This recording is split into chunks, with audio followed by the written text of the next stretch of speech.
이제 저녁 8시 30분 퇴근 후 퀴즈 한판. 혼자 하지 마세요. 같이 해요.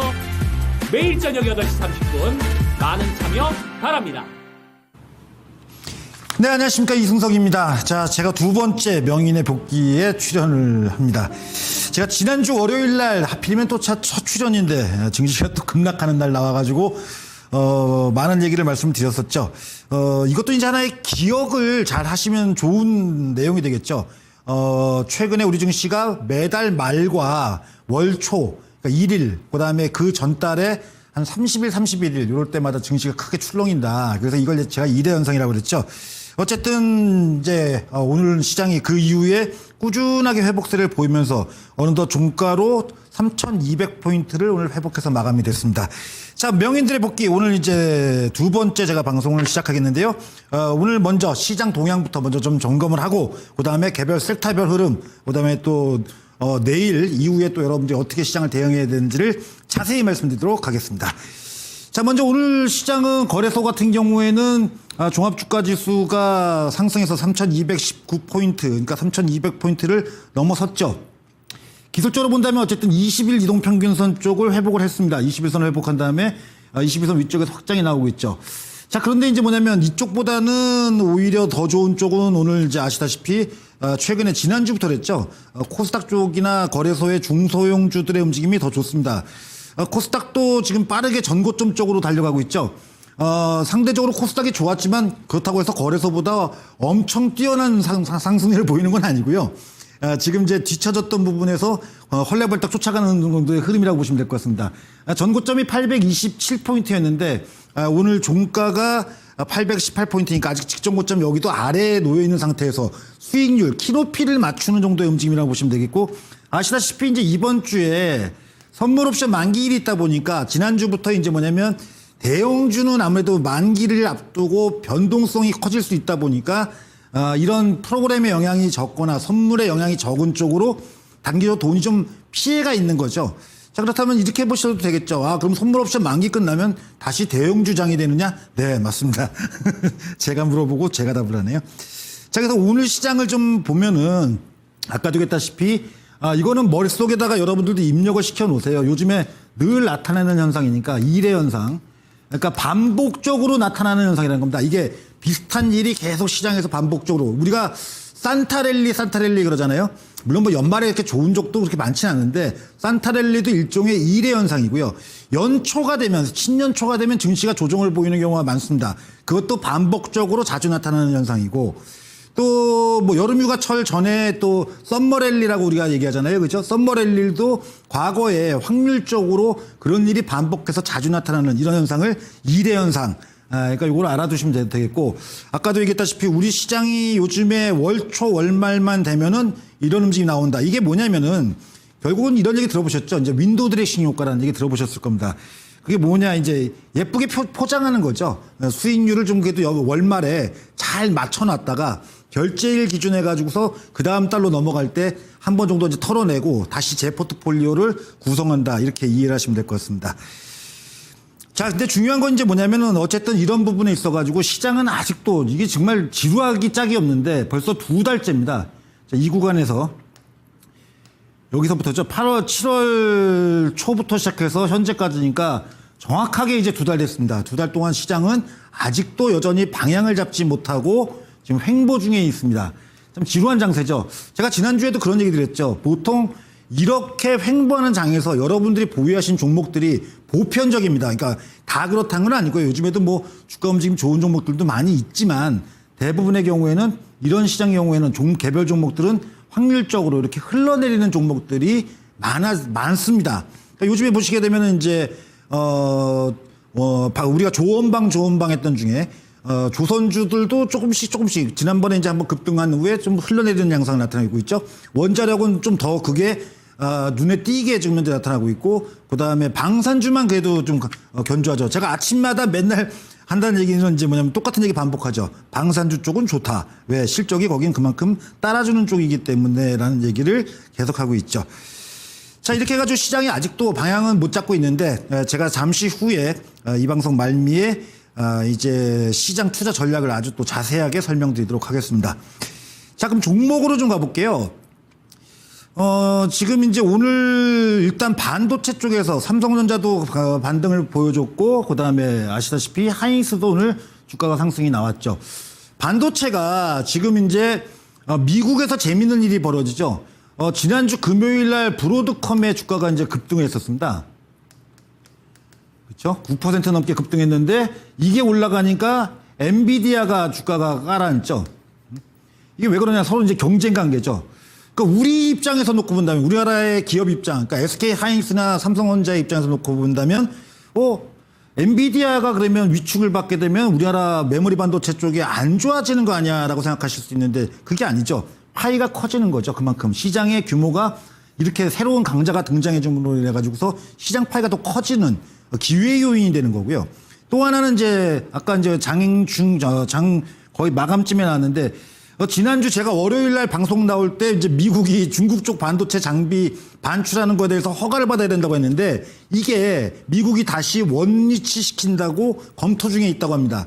만약에 이게 이제 뭐냐면 현실화된다면 최소한 뭐 억울하잖아요. 지난주에 하락했던 거 정도만큼은 만회를 해줘야 되겠죠. 반도체 섹터는 여전히 매우 좋은 쪽으로 분류하셔서 보셔도 될 것 같고요. 그 다음에 제가 지난주에 이 시간에서 재생에너지 쪽을 좀 보십시오라는 말씀을 드렸어요. 정부 정책 수혜 가능성에 대한 부분, 이런 걸 좀 감안해가지고. 오늘 보면은, 물론 이제 가장 좋았던 종목은 이제 HD 현대 에너지 솔루션이 가장 좋았습니다만, OCI 홀딩스가 지난번에 한번 조정을 좀 크게 한번 받은 다음에 오늘 주가가 빠른 속도로 회복을 보이고 있죠. 여기서 이제 우리 시청자분들이 하나, 제가 이게 명인다운 복귀를 좀 하나 오늘 해보도록 하겠습니다. 재밌는 게 오늘 뭐 뒤에서도 나오겠지만 건설주가 움직였어요. 물론 이제 정부의 주택 공급에 대한 어떤 그 정부 정책 수혜 기대감도 있었죠. 근데 증권주가 움직인 게 재밌죠. 증권주는 뭐 별다른 얘기가 없었어요. 뭐 이전에 그 상법 개정에 대한 얘기는 이미 이전에 나왔던 얘기고, 그 다음에 재생에너지가 움직이고, 뭐 이런 종목들이 움직였단 말이죠. 이게 제가 보기에는 공통점이 하나 있습니다. 이거 퀴즈를 낼 수 있으면 참 좋은데 퀴즈를 낼 수가 없으니까 그렇긴 합니다만, 이게 공통적으로 뭐가 있냐. 건설주 같은 경우에는 대표적으로 PF라는 거 아시죠? 프로젝트 파이낸싱. 예, 대규모 자금을 조달해서 아파트를 짓거나 공장을 짓거나 건물을 짓거나 하죠. 이 PF 금리가 굉장히 높아요. 비쌉니다. 시중 금리보다 2배 이상 비쌉니다, 보통. 그러면 금리가 떨어지게 되게 되면 PF 금리도 같이 떨어질 거고요. 그럼 건설주한테 우호적이겠죠, 그렇죠? 그다음에 증권주가 그러면 왜 움직이느냐? 증권주는 보통 일반 이제 브로커리지, 우리가 매매해서 남기는 수익률 외에도 채권 운용을 많이 하죠. 채권 운용을 많이 하는데, 채권은 금리가 하락하게 되면 가격이 올라가는 구조죠. 그러니까 채권 운용 수익률의 증가로 인해서 과거부터도 이 금리 인하 수혜주 중에 대표적인 종목으로 증권주를 꼽습니다. 자, 그럼 재생에너지는 그럼 왜 움직였냐? 지난번에 미국의 지지난주죠. 고용지표가 악화됐다고 해서 금리 인하 가능성이 높아지니까 그 당시에 미국의 보조금을 지급받는 쪽, 그러니까 전기차도 있을 수 있겠죠. 그 다음에 재생에너지. 지금 미국의 재생에너지 종목군들은 이 트럼프한테 완전히 뭐 엄청나게 심한 구박을 받고 있죠. 시대의 사기극이라는 얘기까지 나오면서 이들 종목에 대해서 굉장히, 이들 기업에 대해서 부정적으로 얘기를 하고 있는데도 불구하고 최근 주가 동향 보면 상당히 좋습니다. 대표적으로 퍼스트 솔라, 솔라 엣지, 그 다음에 풍력주 중에서도 베스타스 윈드 시스템즈라는 회사가 있는데 그런 종목들의 주가 움직임이 좋아요. 왜? 재생에너지도 마찬가지로다가 이 대규모 신규 사업을 해서 이 태양광 발전소를 조성하고 할 때 이 PF를 조달을 하게 돼 있습니다. 그 다음에 이제 보조금에 대한 문제도 있고요. 그러다 보니까 이게 이제 뭐냐면 바로 금리 인하를 하게 되면 비용의 감소로 인한 실적 호전에 대한 기대감을 가질 수 있게 된다는 거죠. 이게 지금 재밌는 현상이죠. 그 다음에 제가 또 이제 뭐냐면 약세 섹터 중에 오늘 특징적인 게 뭐였죠? 은행이죠. KB금융지주, 그 다음에 신한지주 뭐 등등 이런 종목들이 주가 약세를 보이는 이유는 뭐겠습니까? 이거는 반대죠. 금리를 만약에 인하를 하게 된다면은 어떤 일이 벌어지죠? 예대마진이죠. 가장 큰 수익, 은행의 가장 큰 1차적인 수익은 예대마진이죠. 예대마진. 그 예대 마진의 폭이 물론 은행들이 예대 마진 폭을 줄여주지 않고 있어가지고 대출 받으신 분들이 힘들다는 얘기 요즘도 많이 듣고 있는데 어쨌든 이론적으로는 예대 마진의 감소. 거기다 요즘에 정부가 이걸 이제 모니터링 해가지고서 이자 따먹게 하지 마라 뭐 이런 식으로 다 좀 강압적인 얘기들을 내놓고 있는 상태죠. 어쨌든 그러다 보니까 금리 문제에 이쪽이 은행은 취약할 수뿐이 없다 보니까 주가가 오늘 하락하는 거죠. 자, 그럼 이렇게 전체적으로 놓고 볼 때, 전체적으로 놓고 볼 때 여러분들도 한번 생각해 보십시오. 지금 이제 9월 FOMC 회의에서는 거의 미국의 금리 인하는 확실해지고 있어요. 제가 12시 반 오늘 시장의 중심에서도 얘기했었는데 9월 FOMC 회의에서는 0.25%의 금리 인하 가능성은 거의 확실해집니다. 문제는 이제 뭐냐? 미국만 금리를 인하하냐? 우리도 10월 금융통화위원회에서 이렇게 되면 금리를 낮출 수 있는 여력이 생기게 되죠.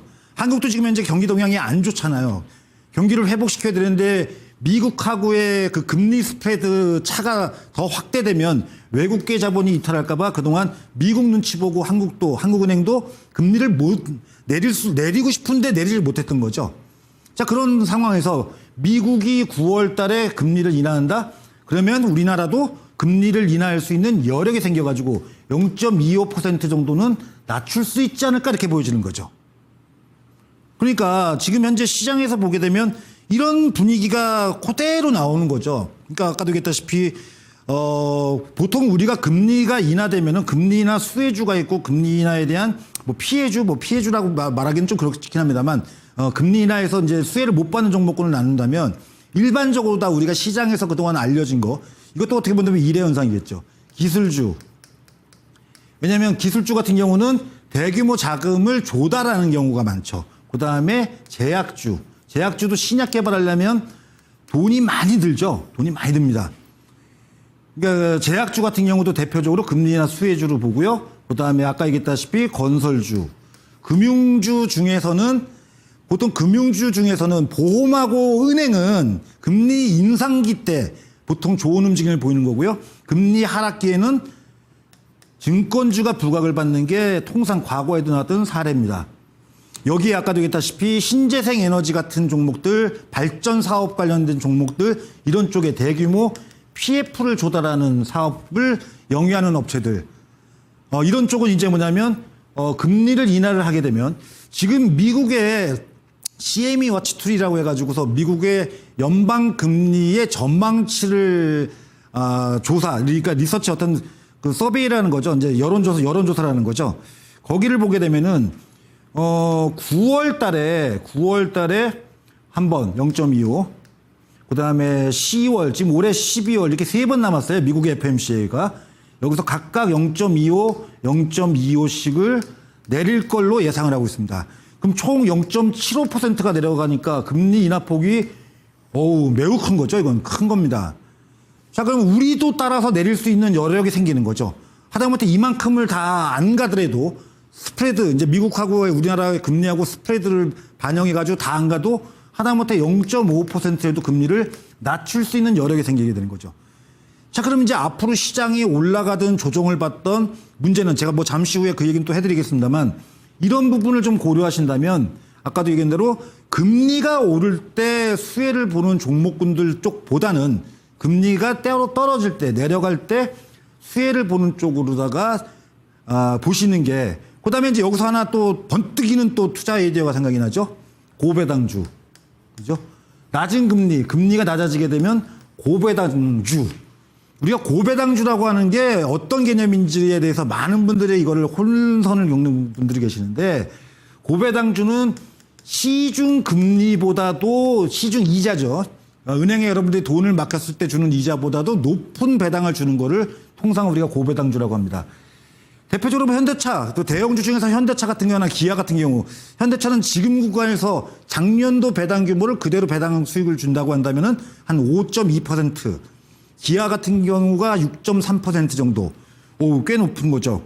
연말에 그 정도 수익이라면 물론 그 이상의 수익을 얻고 싶으시겠지만 어쨌든 안정성 있게 그냥 물론 이제 배당락 때문에 주가가 좀 출렁입니다만 배당락은 그 이듬해 초에 대부분 다 만회되는 게 일반적이에요. 그러니까 그건 크게 우려하실 필요까지는 없겠고요.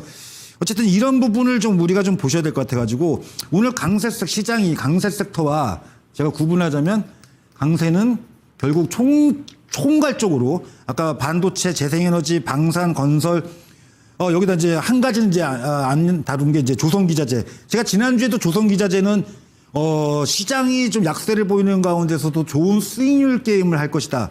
오늘 뭐 여러 가지 좀 여러 종목들이 움직였습니다만 그 중에 대표적으로 본다면은 이제 요거는 좀 여러분들한테 얘기를 드려야 될 것 같아요.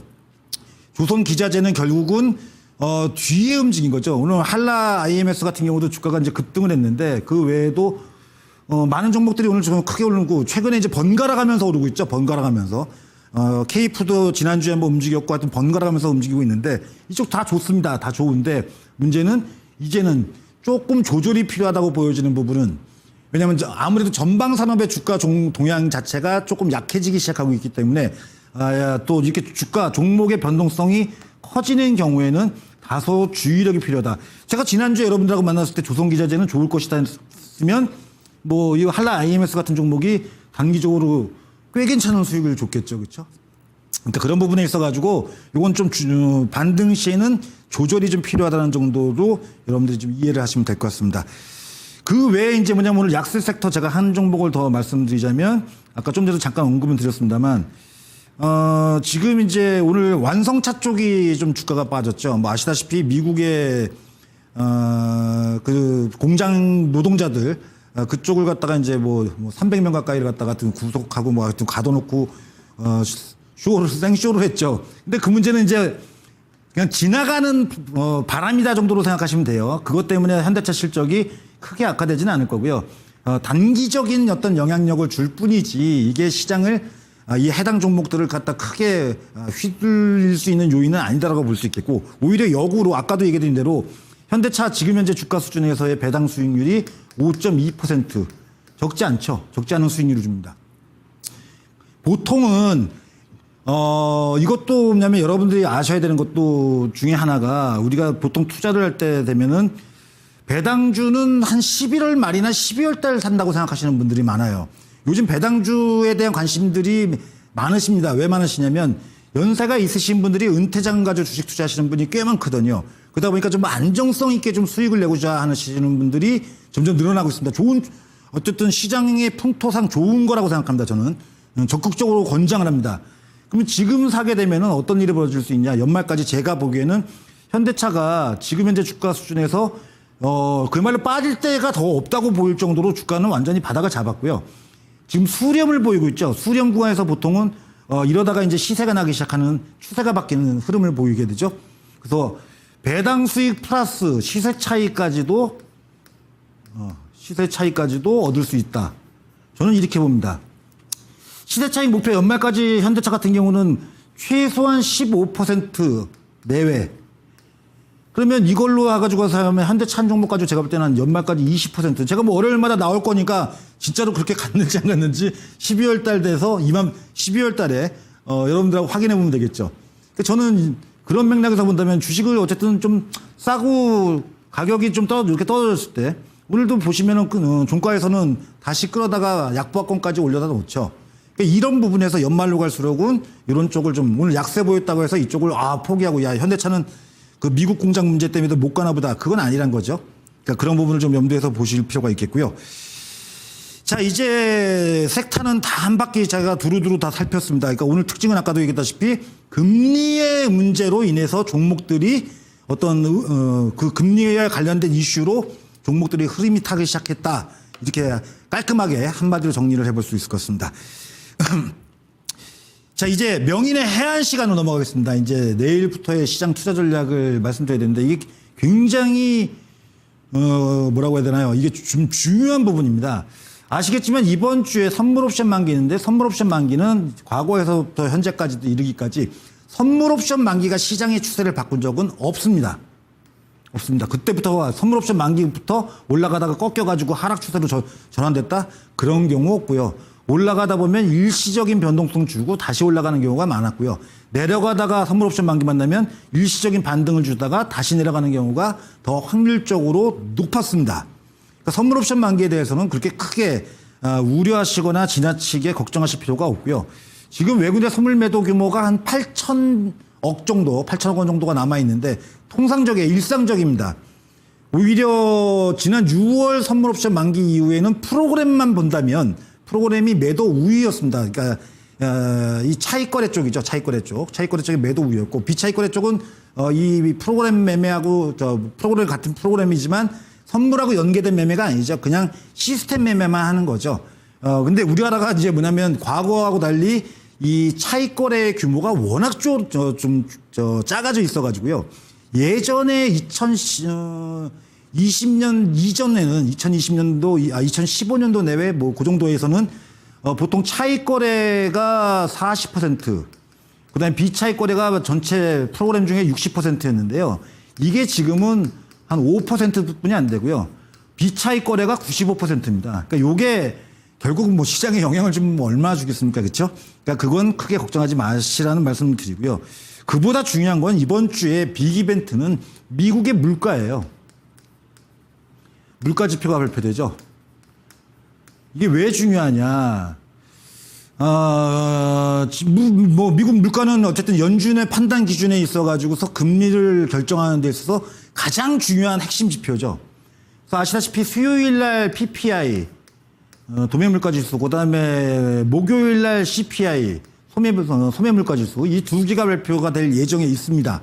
근데 이게 이번에 제가 지난번에는 뭐 다른 시간대에서 PCE 물가지표는 예상에 부합되고 금리 인하 기대감이 높아질 것이다 이렇게 얘기를 한 적이 있었습니다. 근데 이거는 제가 볼 때는 좀 딜레마인 게 문제가 미국이 지금 현재 고용 지표가 안 좋아져 있는데 고용 지표는 여러분들이 경기 선행 지표라고 합니다. 경기보다 앞서간 거죠. 고용 지표는. 그럼 고용 시장이 안 좋아지면 어떻게 될까요? 앞으로 경기는 안 좋아질 가능성이 높아지겠죠. 맞죠? 근데 여기서 미국의 만약에 물가가 이번 주 CPI가 예상보다 높게 나올 경우에는 어떤 일이 벌어지느냐? 물가는 올라가는데 경기는 내려간다. 이거 어디서 많이 봤죠?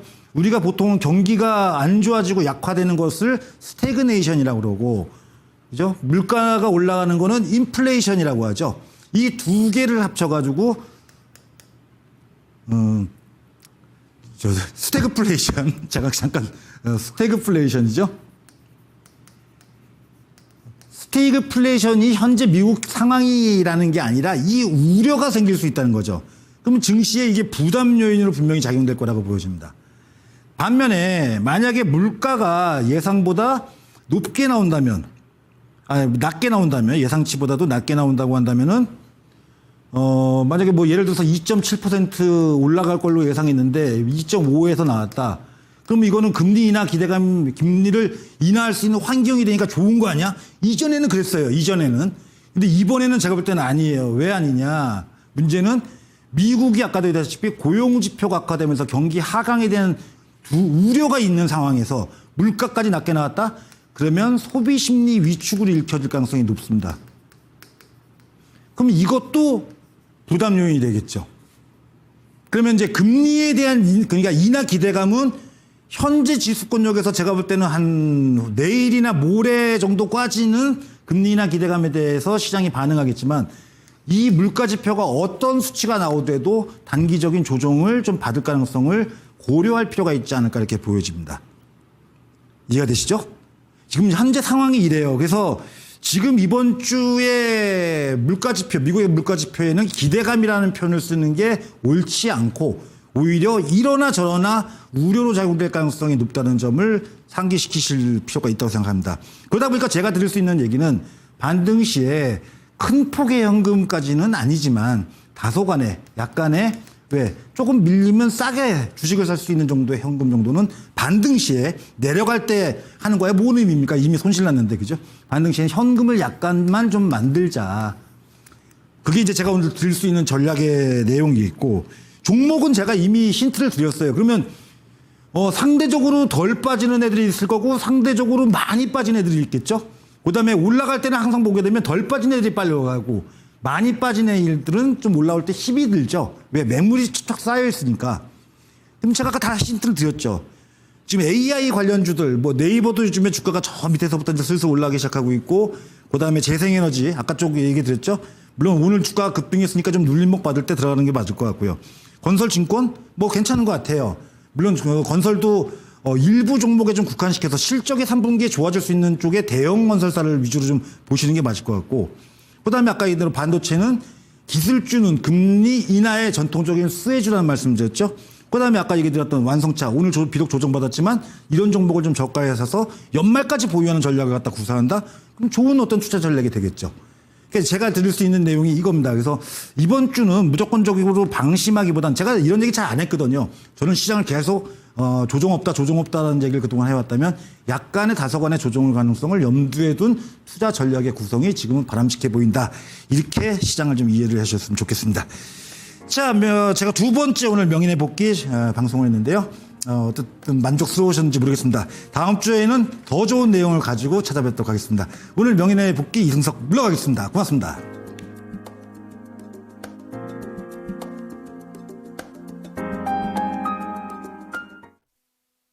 본 방송은 투자 판단을 위한 조언일 뿐 투자 판단과 결과에 대한 책임은 투자자 본인에게 있음을 알려드립니다.